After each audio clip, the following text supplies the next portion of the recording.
मोदी मोदी मोदी मोदी मोदी मोदी मोदी मोदी मोदी। भारत माता की, भारत माता की, भारत माता की, भारत माता की, भारत माता की, भारत माता की।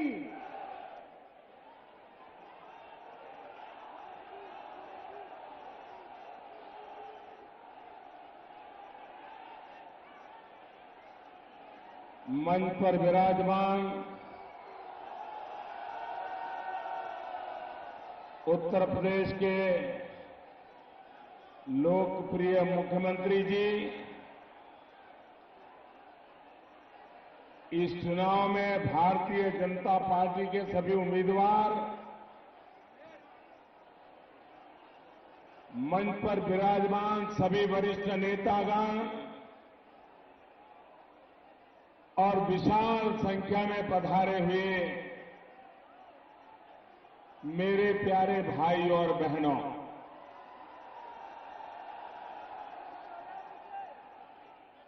जब मैं मंच पे आया तो यहीं से मैंने सबको नमस्कार किया, लेकिन बैठने के बाद इधर उधर देख रहा था तो इस मकान के उस पार भी इतनी बड़ी सभा जितने लोग वहां इकट्ठे हुए, और यहां भी मैं देख रहा हूं उस बैनर पोस्टर के पीछे एक जैसे हमारा दूसरी सभा चल रही हो, इतने लोग वहां हैं। सामने तो नजर ही नहीं पहुंच रही है।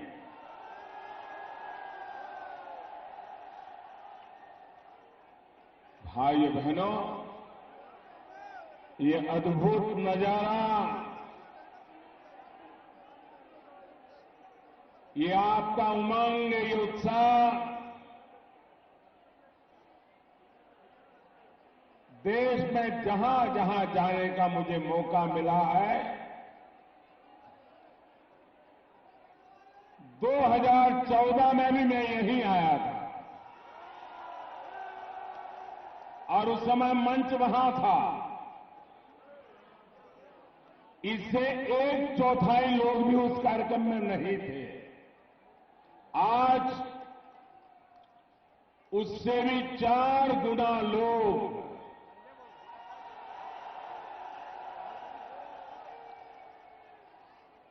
हवा का रुख क्या है,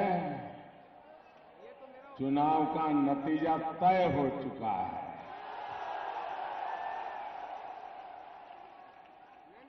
दिल्ली में बैठे बैठे लोग कहते हैं कोई लहर नजर नहीं आ रही है।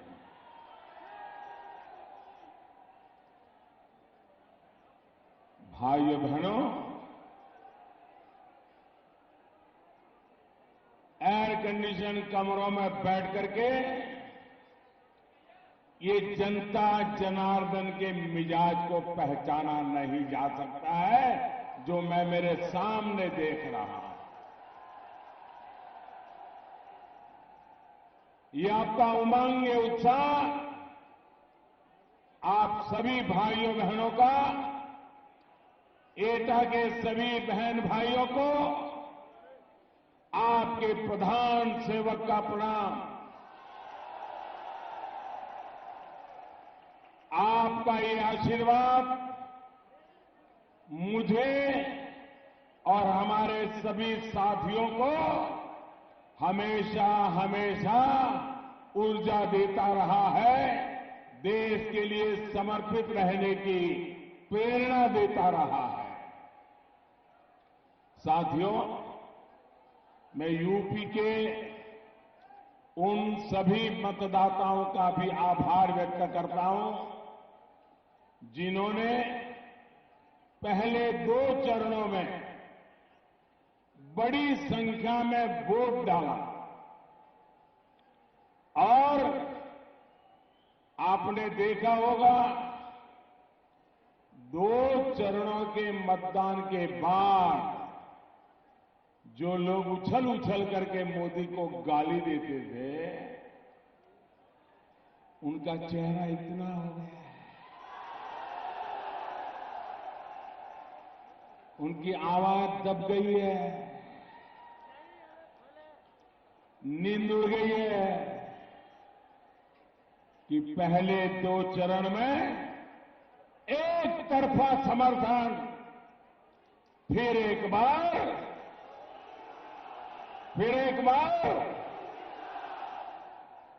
अब बारी है एटा की। और यहां के जितने हमारे उम्मीदवार बैठे हैं उन अड़ोस पड़ोस की सभी सीटों की बारी है। मुझे विश्वास है कि 23 अप्रैल को आप सभी पहले मतदान करेंगे और फिर जलपान करेंगे। विशेष तौर पर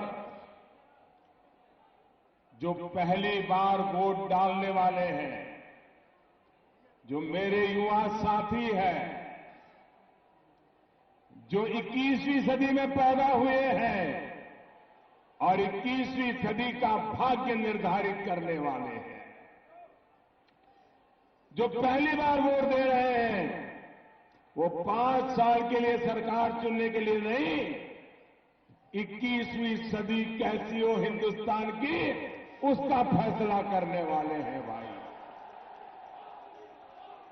भाई और बहनों, ये चुनाव देश का दम दिखाने वालों, एक दमदार देश बनाने वालों और देश को बांटने वालों, कमजोर सरकार बनाने का सपना देखने वालों के बीच में है। मैं जरा आपसे कुछ सवाल पूछना चाहता हूं, बताएंगे? पूरी ताकत से जवाब देंगे? कोई भी ऐसा न हो कि जिसका जवाब मुझे सुनने को न मिले। सब बोलेंगे, जो दूर दूर खड़े हैं वो भी बोलेंगे। क्या आज दुनिया में भारत का दम दिख रहा है कि नहीं दिख रहा है? क्या आज भारत का सम्मान पूरी दुनिया कर रही है? क्या देश की सुरक्षा सबसे ज्यादा जरूरी नहीं है? क्या 5 वर्षों में यूपी में कोई बम धमाका हुआ? पाकिस्तान में घुसकर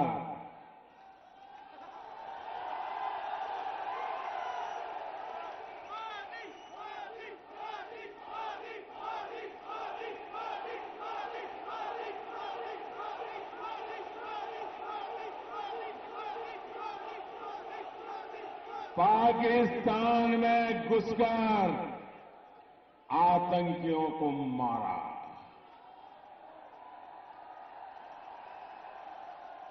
आपको गर्व हुआ? आपको गर्व हुआ? आपका माथा ऊंचा हुआ?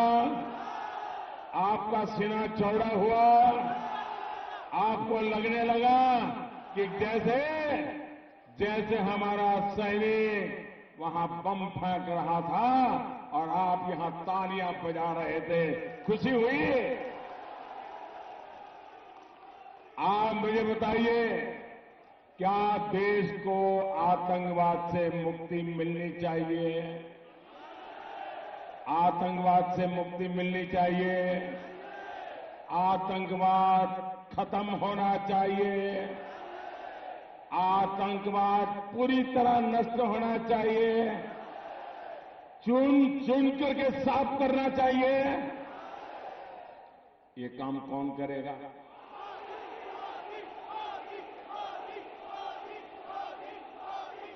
ये काम कौन करेगा? ये सपा वाले कर सकते हैं क्या?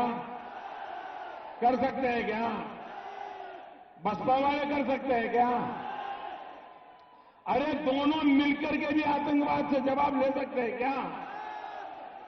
ये कांग्रेस और उसकी महामिलावट वाले भी कर सकते हैं क्या? तो कौन करेगा? कौन करेगा? कौन करेगा? कौन करेगा? जी नहीं, ये काम सिर्फ मोदी नहीं करेगा, आपका एक एक वोट करेगा। हम सभी चौकीदार मिलकर के ये करके रहेंगे। साथियों, दुश्मनों से देश की रक्षा हो या फिर भ्रष्टाचारियों, दलालों और बिचौलियों से देश को बचाना हो, हमारे लिए यही हमारी राष्ट्रभक्ति है।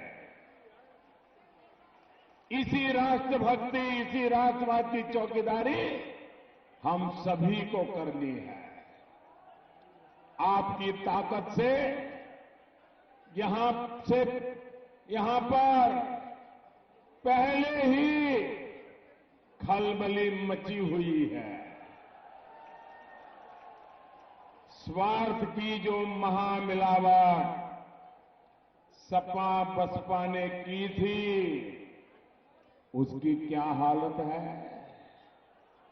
सब देख रहे हैं। जिनको वोट बैंक मानकर चल रहे थे, सोचते थे कि उनकी सुविधा के हिसाब से यहां वहां ट्रांसफर हो जाएंगे। वो पहले 2 चरणों के मतदान में साफ हो चुका है। ये उनके सारे खेल खत्म हो चुके हैं। ये लोग वोटरों की समझदारी को कम आंक रहे थे। उनको लगता था कि देश के वोटरों के वही ठेकेदार हैं, लेकिन लोगों ने उनकी इस तैयारी को ही खूंटी पर टांग दिया है। साथियों, उत्तर प्रदेश को जात पात में तोड़कर अपनी राजनीति चमकाने वाले ये भूल गए कि जब बात भारत की आती है, जब बात देश की सुरक्षा की आती है, विकास की आती है, तो समाज को बांटने वाली सारी ताकतों को उत्तर प्रदेश मुंहतोड़ जवाब देता है।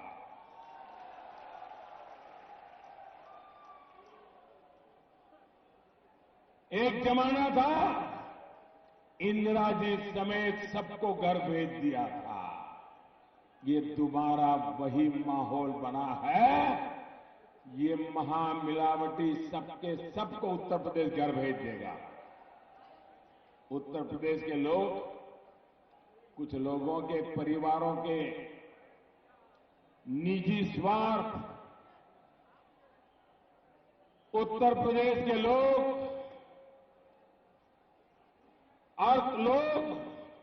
कुछ लोगों के परिवारों के निजी स्वार्थ नहीं, उत्तर प्रदेश के लोग अपना विकास और देश का भविष्य मजबूत करने वाली सरकार चुन रहे हैं। उत्तर प्रदेश ने ही मुझे सांसद बनाया, उत्तर प्रदेश ने ही मुझे प्रधानमंत्री बनाया। इसलिए मुझे उत्तर प्रदेश के लोगों के इस फैसले से उस पर गर्व है। भाइयों, साथियों, यूपी की जनता मजबूरी में दुश्मन से दोस्त बनाने का दिखावा करने वालों के साथ कभी नहीं जा सकती, बल्कि देश का गौरव बढ़ाने वाली एक मजबूत सरकार के पक्ष में खड़ी है। साथियों, एक बुलंद और मजबूत सरकार ही बुलंद और मजबूत भारत का सपना साकार कर सकती है। खोखले वादे करने वालों, खोखली दोस्ती करने वालों का सच आप अच्छी तरह जानते हैं। एक दोस्ती उत्तर प्रदेश के जब विधानसभा के चुनाव चल रहे थे, एक दोस्ती यूपी चुनाव के समय भी हुई थी। और चुनाव खत्म हुआ, दोस्ती भी खत्म हो गई और दुश्मनी में पलट गई। अब एक दोस्ती फिर हुई है, लेकिन इसके टूटने की तारीख भी तय है। आपको बताओ, एक फर्जी दोस्ती टूटने की तारीख बताओ। एक फर्जी दोस्ती कब टूटेगी, तारीख बताओ। आपको मालूम है कब टूटेगी? 23 मई दिन गुरुवार ये फर्जी दोस्ती फिर से टूट जाएगी और इस दिन बुआ और बबुआ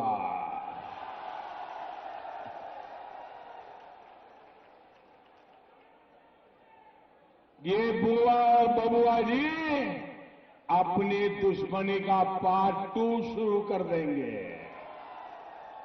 फिर एक दूसरे को गेस्ट हाउस कांड याद दिलाने लगेंगे, एक दूसरे को तबाह करने की धमकियां देने लगेंगे। साथियों, सिर्फ और सिर्फ अपना हित सोचने वाले ये लोग कभी गरीब का नहीं सोच सकते, कभी दलितों का, पिछड़ों का, शोषितों का, वंचितों का नहीं सोच सकते। मैं आपसे पूछता हूं, यूपी के लोगों से पूछता हूं, इनके आसपास ऐसे कितने गरीब हैं जिन्हें इन लोगों ने आगे बढ़ाया है? ढूंढने पर भी कोई नाम नहीं मिलेगा। गरीब के नाम पर राजनीति करके इन लोगों ने सिर्फ और सिर्फ अपना बैंक बैलेंस बढ़ाया है।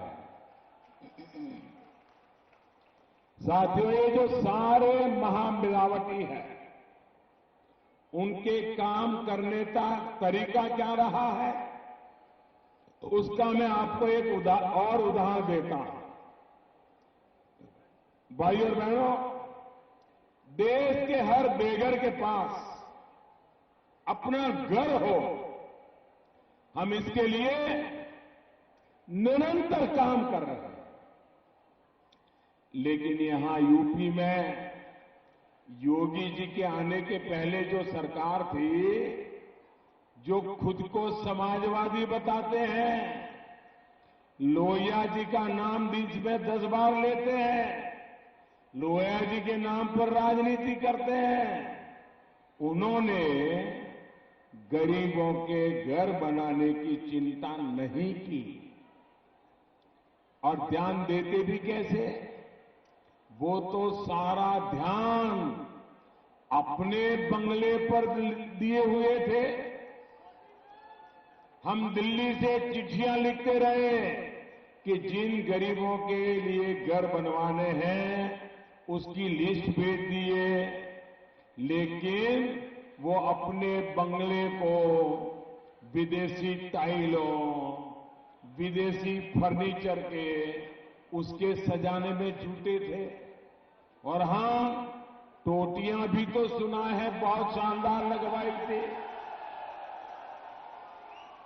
जनता की गाढ़ी कमाई से, मध्यम वर्ग की गाढ़ी कमाई से, यूपी के ईमानदार टैक्स पेयर की कमाई से चुन चुन अपनी पसंदीदा टोटियां खरीदी गई थी।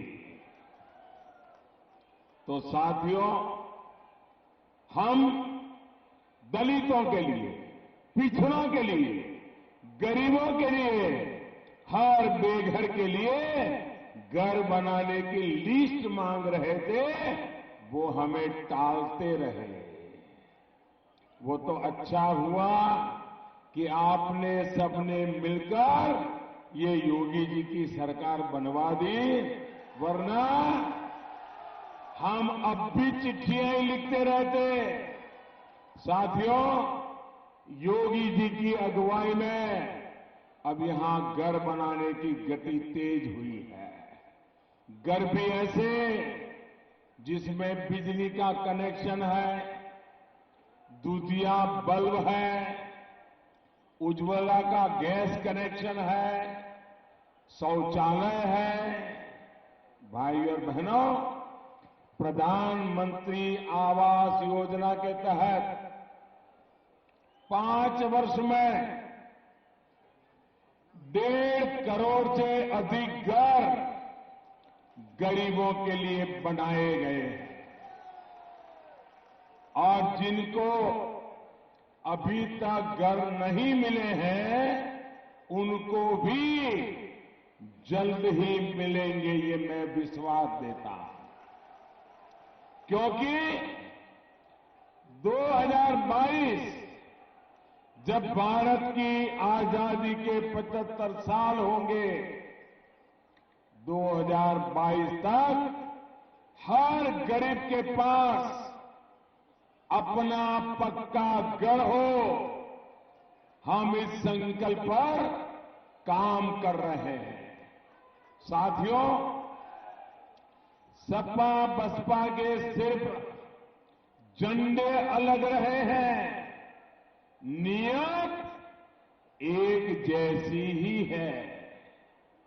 सरकारें बदलती थी, गुंडे और कब्जा गिरोह भी बदलते थे।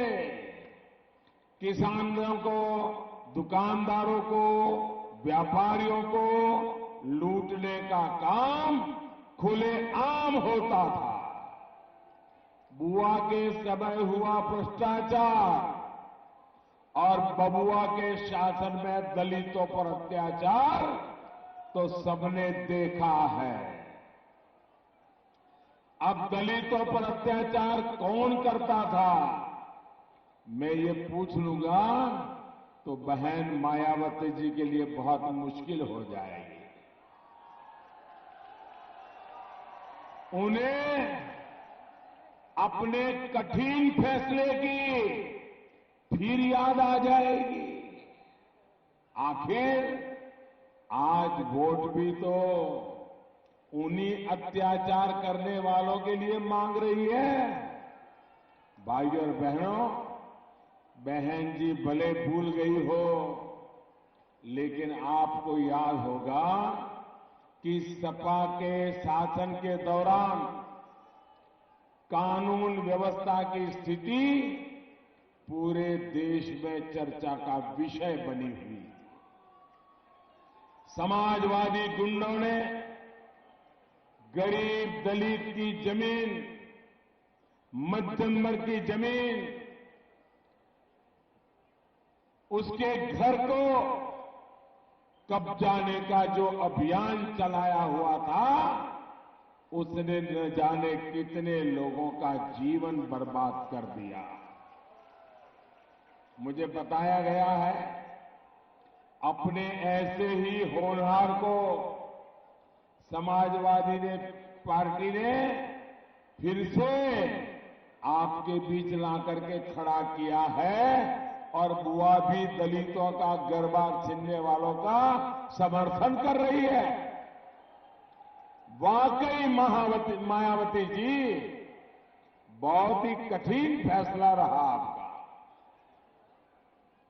भाई और बहनों, बुआ बबुआ के इस तालमेल के बीच योगी जी की सरकार गुंडों और कब्जाधारियों पर लगाम लगाने का बीड़ा उठाए हुए है।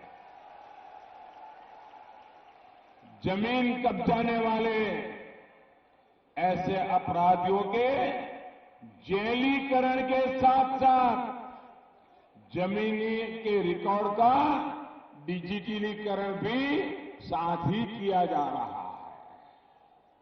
तकनीक के आधार पर हम ऐसी व्यवस्था पूरे देश पे लागू कर रहे हैं जिससे कोई भी किसी की जमीन पर जबरन कब्जा कर न सके।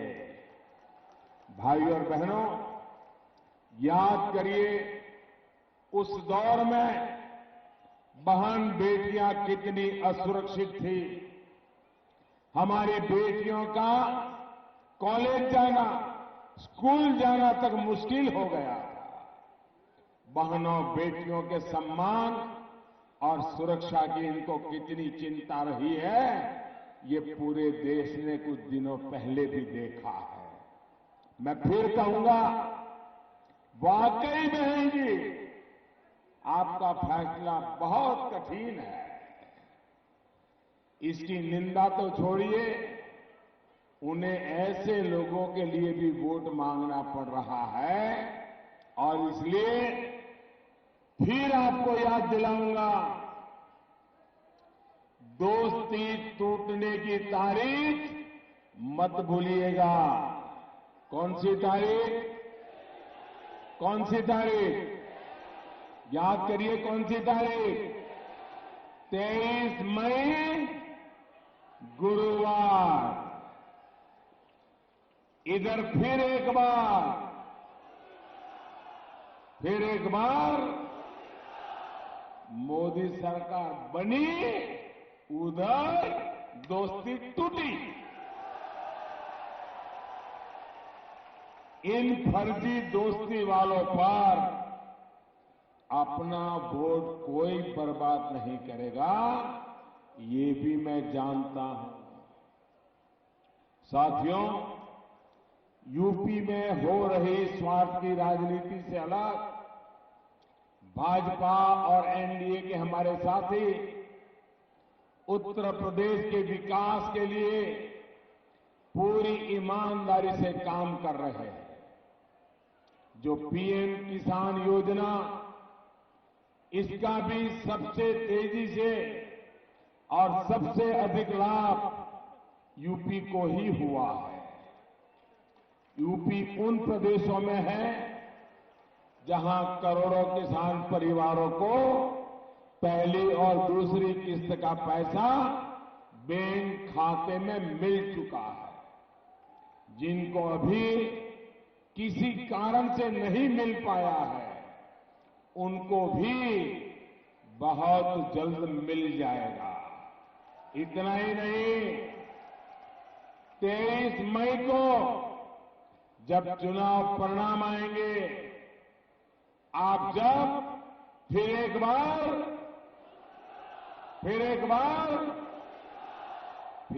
बार मोदी सरकार बनाएंगे, तब यूपी के सभी किसानों को ये लाभ हम देने वाले हैं।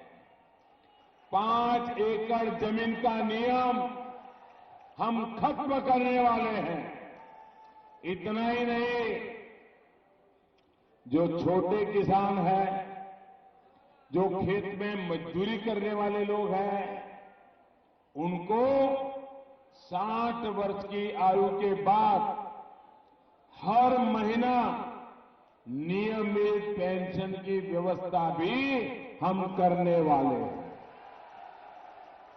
भाइयों और बहनों, इसी तरह आयुष्मान भारत योजना का भी बहुत बड़ा लाभ यहां के गरीब परिवारों को हो रहा है। 5 लाख रुपए तक का मुफ्त इलाज जो हर वर्ष मिल रहा है, उससे गरीबों को इलाज के लिए अब अपना घर-बार नहीं बेचना पड़ेगा। ये सुरक्षा इस चौकीदार की सरकार ने गरीब को दे दी है। साथियों, सौभाग्य योजना के तहत देश के हर परिवार तक बिजली पहुंचाने का काम तेजी से चल रहा है। अब तक देश के 2.5 करोड़ से अधिक गरीब परिवारों को मुफ्त बिजली कनेक्शन दिया जा चुका है। इसका लाभ यूपी को एटा और आसपास के जिलों में बहुत अधिक हुआ है। जिनके घर अभी बिजली नहीं पहुंच पाई है, उनको भी कनेक्शन मिलना तय है। साथियों, देश की रक्षा, सुरक्षा हो या फिर भारत का स्वाभिमान, सब कुछ आपके एक वोट पर टिका है। कमल के निशान पर पड़ा आपका हर वोट, चाहे एटा हो, चाहे मैनपुरी हो, चाहे आगरा हो, कोई भी हो, आपका वोट मोदी के खाते में जाएगा। अब आप एक संकल्प लेंगे मेरे साथ, सब संकल्प लेंगे। जो मैं बोलूंगा उसके बाद आपको बोलना है, घर घर में है चौकीदार। क्या बोलेंगे? क्या बोलेंगे? घर घर में है चौकीदार। जरा बोलिए, घर घर में है चौकीदार। घर घर में है चौकीदार। भ्रष्टाचारियों होशियार, भ्रष्टाचारियों होशियार, भगोड़ों पर कानून की मार। पूरी ताकत से बोलिए, बंद हुआ काला कारोबार, देशद्रोहियों पर कड़ा प्रहार, आतंकी पर हो आखिरी बार, दुश्मन हो जा खबरदार, घुसपैठिए भागे सीमा पार, टूटेगी जात पात की दीवार, वंशवाद की होगी हार, दागदार पे भारी कामदार। भाइयों बहनों, आपका ये प्यार, आपका ये आशीर्वाद, जहां जहां मेरी नजर पहुंच रही है, लोग ही लोग हैं। आप आशीर्वाद देने के लिए आए, आपका आभार व्यक्त करता हूं। भारत माता के, भारत माता के, भारत माता के।